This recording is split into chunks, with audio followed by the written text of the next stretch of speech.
Hello friends, ಹೇಗಿದ್ದೀರಾ ಎಲ್ಲರಿಗೂ ನನ್ನ ತುಂಬು ಹೃದಯದ ನಮಸ್ಕಾರ. ಬನ್ನಿ ಇವತ್ತಿನ ರೆಸಿಪಿನ ಯಾವುದು ಅಂತ ನೋಡ್ಕೊಂಬರೋಣ.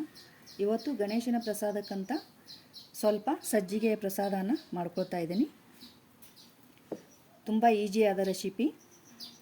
ಅರ್ಧ ಕಪ್ ಗೋಧಿ ರವೆಯನ್ನು ತೊಗೊಂಡಿದ್ದೀನಿ, ಅದು ಮನೆಯಲ್ಲೇ ಒಡಿಸಿದಂಥ ರವೆ, ಮತ್ತು ಅರ್ಧ ಕಪ್ ಸಕ್ಕರೆನ ತೊಗೊಂಡಿದ್ದೀನಿ.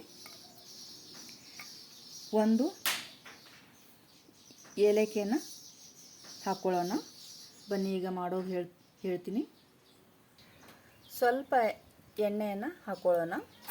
ಈಗ ರವೆಯನ್ನು ಹಾಕ್ಕೋತಾ ಇದ್ದೀನಿ. ಸ್ವಲ್ಪ ಬಿಸಿ ಮಾಡ್ಕೊಳ್ಳೋಣ, ಜಾಸ್ತಿ ಹುರಿಯೋದು ಬೇಡ. ಏಲಕ್ಕಿಯನ್ನು ಹಾಕ್ತಾ ಇದ್ದೀನಿ. ಈಗ ಬೇಯ್ದಿದೆ. ಇದಕ್ಕೆ ಸ್ವಲ್ಪ ಬಿಸಿನೀರನ್ನು ತಗೋತಾ ಇದ್ದೀನಿ. ರುಚಿಗೆ ತಕ್ಕಷ್ಟು ಉಪ್ಪು. ಈಗ ಸಕ್ಕರೆಯನ್ನು ಸೇರಿಸ್ಕೋತಾ ಇದ್ದೀನಿ. ಈಗ ಇದಕ್ಕೆ ಸ್ವಲ್ಪ ಹಾಲನ್ನು ಮಿಕ್ಸ್ ಮಾಡ್ಕೋತಾ ಇದ್ದೀನಿ. ಈಗ ಬೆಂದಿದೆ, ತೆಗೆಯೋಣ. ಫ್ರೆಂಡ್ಸ್, ಗಣೇಶನ ಸಜ್ಜಿಗೆ ಪ್ರಸಾದ ರೆಡಿಯಾಗಿದೆ. ಫ್ರೆಂಡ್ಸ್, ಇದಕ್ಕೆ ತುಪ್ಪ ಇದ್ದರೂ ಕೂಡ ತಮ್ಮಲ್ಲಿ ಮನೆಯಲ್ಲಿದ್ದರೆ ಸೇರಿಸ್ಕೋಬೋದು, ತುಂಬ ಟೇಸ್ಟಿಯಾಗಿರುತ್ತೆ. ನನ್ನ ಹತ್ರ ಇಲ್ಲ ಅಂತ ನಾನು ಸ್ವಲ್ಪ ಎಣ್ಣೆ ಹಾಕಿದ್ದೀನಿ.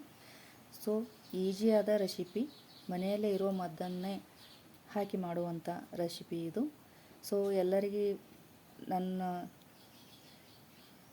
ರೆಸಿಪಿ ಇಷ್ಟ ಆದರೆ ಲೈಕ್ ಮಾಡಿ, ಶೇರ್ ಮಾಡಿ ಮತ್ತು ಕಮೆಂಟ್ ಮಾಡಿ. ತಮ್ಮೆಲ್ಲರ ಲೈಕ್ಗೋಸ್ಕರ ಕಾಯ್ತಾ ಇದ್ದೀನಿ. ತಮ್ಮೆಲ್ಲರಿಗೂ ನನ್ನ ನಮಸ್ಕಾರಗಳು.